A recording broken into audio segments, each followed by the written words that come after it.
வணக்கம். வாங்க இந்தியாவோட 2025-26 பொருளாதார ஆய்வை சீக்கிரமா ஒரு பார்வை பார்த்துடலாம். ரொம்ப முக்கியமான விஷயங்களை மட்டும் உங்களுக்கு புரியுற மாதிரி சுருக்கமா சொல்ல போறேன். முதல்லயே ஹெட்லைன் நம்பருக்கு போயிடலாம். 7.4%. ஆமாங்க, இதுதான் FY26க்கான நம்மளோட ஜிடிபி வளர்ச்சி கணிப்பு. இதனால என்ன ஸ்பெஷல்னு கேக்குறீங்களா? தொடர்ந்து 4வது வருஷமா உலகத்திலே அதிவேகமா வளர்ற ஒரு பெரிய பொருளாதாரம் இந்தியா தானே இது சொல்லுது. உலகம் முழுசும் இப்போ இவ்ளோ பிரச்சனைகள் போயிட்டு இருக்கு.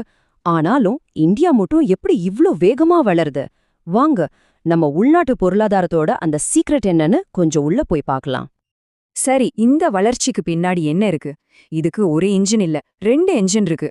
ஒன்னு நம்ம மக்கள் பண்ற செலவுகள், அதாவது பிரைவேட் கன்சம்ஷன். இன்னொன்னு நாட்டுல செய்யப்படுற முதலீடுகள், அதாவது கேபிட்டல் ஃபார்மேஷன். இந்த 2 என்ஜினும் சேர்ந்துனா நம்ம எக்கானமிய வேகமா முன்னாடி கொண்டு போகுது. சரி, இன்ஜின் பத்தி பேசிட்டோம். இப்போ அந்த இன்ஜினுக்கு எரிபொருள் எங்கிருந்து வருதுன்னு பார்க்கலாம். அதாவது எந்தெந்த துறைகள் நம்ம பொருளாதாரத்தை இயக்குதுன்னு பாப்போம். அதுல யார் பெரிய ஆளுன்னு முதல்ல பாத்திரலாம். பாருங்க, நம்ம எக்கானமியோட உண்மையான சூப்பர் ஸ்டார் யாருன்னா அது சர்வீஸ் செக்டர் தான். அதாவது சேவைகள் துறை. ஜிவிஎல அதாங்க கிராஸ் வேல்யூ ஆடட். அதுல இந்த துறையோட பங்கு இப்போ ஒரு வரலாற்று உச்சத்தை தொட்டிருக்கு.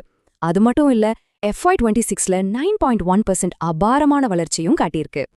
ஓகே, சர்வீஸ் செக்டா தான் ராஜா நினைச்சிட்டு இருந்தா இப்போ கதையில ஒரு ட்விஸ்ட். நம்மளோட உற்பத்தி துறை, அதாவது மேனுஃபேக்சரிங் செக்டர் ரொம்ப வலுவா மீண்டு வந்துட்டு இருக்கு.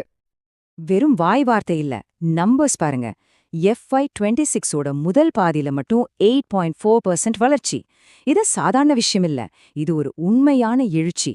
இதனால வேலைவாய்ப்பு உருவாகும், நாம வெளிநாட்டுல இருந்து வாங்குற பொருட்களும் குறையும்.